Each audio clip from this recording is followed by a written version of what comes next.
Ah, what a beautiful day. What's the temperature out here? 47, 46? That's great.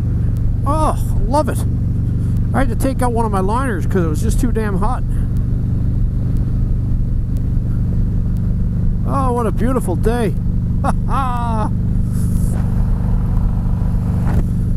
Screw it, let's do another 140 miles. I'm feeling good.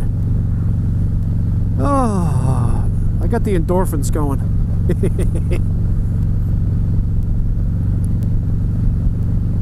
Yeah, I think I'll take the long way to get to my drugs.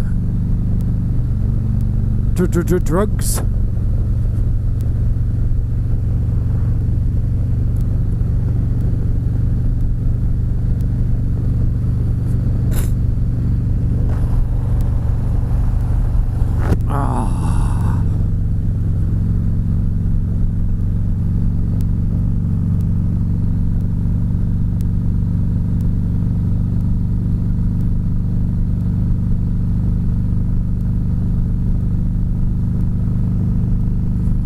I smell that somebody's burning some wood. They got their chimney going. Oh, beautiful. Oh, what a great smell.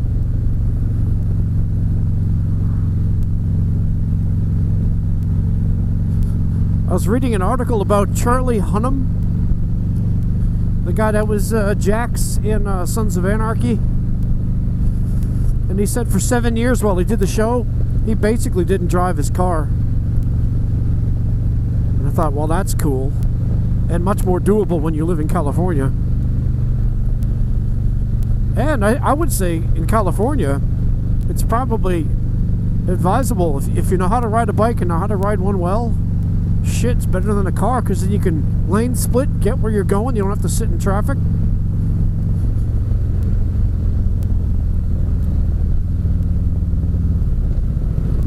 It's nice when an actor is the real deal.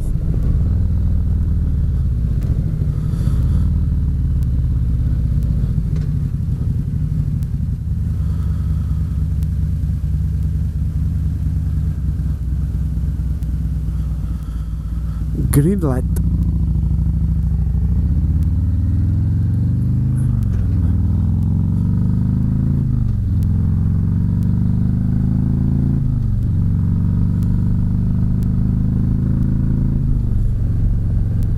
You gotta be careful this time of year. You get them coppers out there looking for people. I don't want to get in trouble.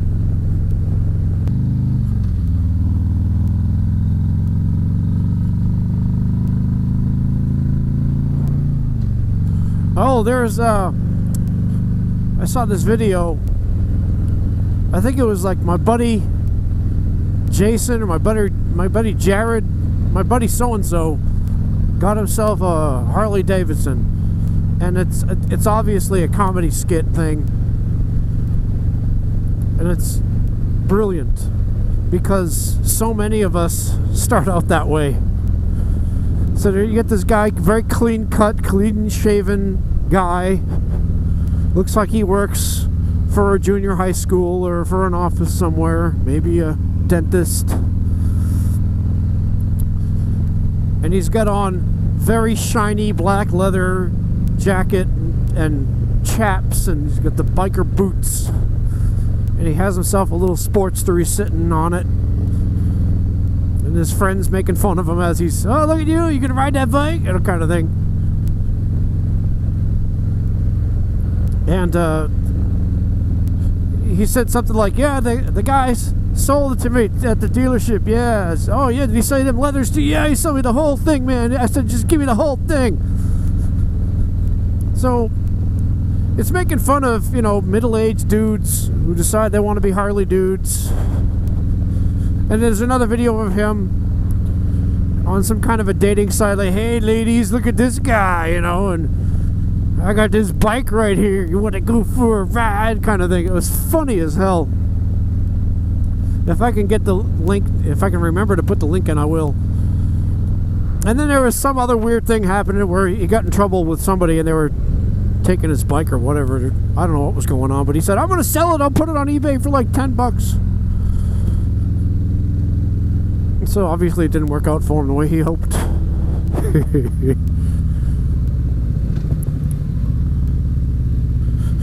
But I started out very much like that. I didn't know anything about anything when it came to motorcycles. I just knew that I wanted one. That's all. I just knew that I wanted one.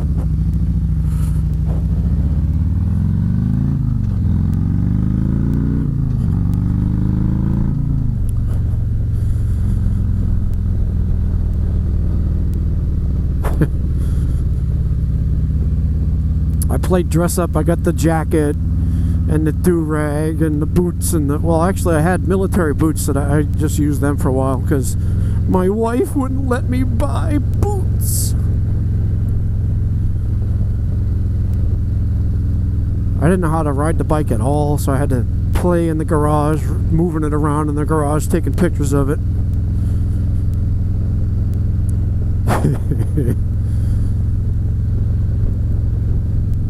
And then when I did ride, after I took the class, and I was very tentative, going around the neighborhood, terrified.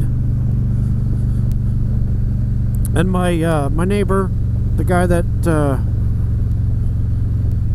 encouraged me in the whole Harley thing, he started calling me Mr. Rogers. And I'm like, why are you calling me Mr. Rogers? Because all you do is go around the neighborhood.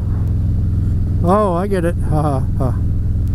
Well, I wasn't about to brave the traffic without knowing if I could do it. So then I went a little bit back road here, back road there, and probably within about 2 weeks I was commuting to work. And I worked up in North Raleigh at the time, so I was riding all around through all that crazy traffic that I avoid now.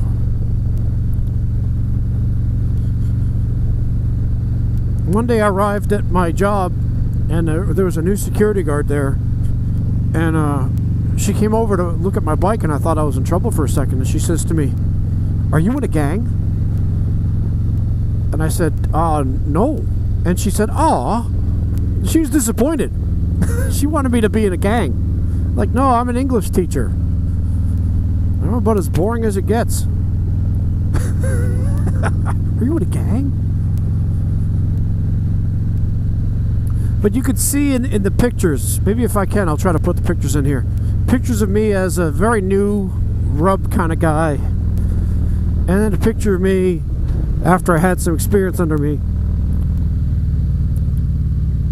And the pictures were, I think, I could see a difference. I wasn't faking it anymore.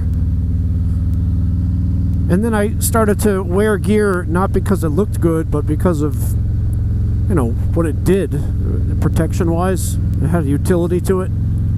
Like the do-rag. I wear a do-rag so that the liner of my helmet doesn't get all nasty all the time. I don't want to have to rip that thing out all the time. It's a pain in the ass to get that thing in and out.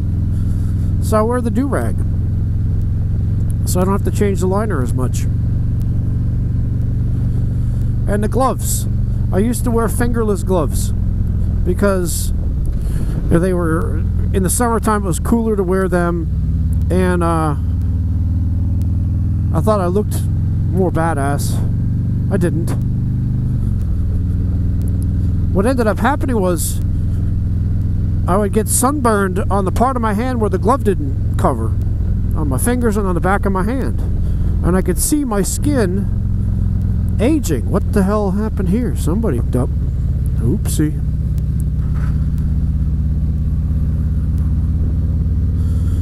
So I don't wear fingerless gloves anymore, nor will I. Wow, that is a beautiful house.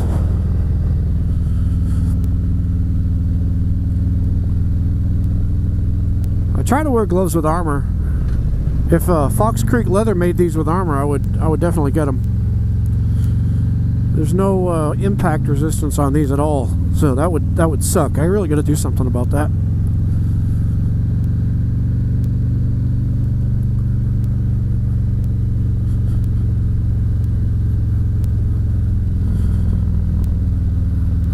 Oh wow! Oh wow! I just made a giant circle. Huh. I didn't realize if you took a left there, that's what happened. Very, very interesting.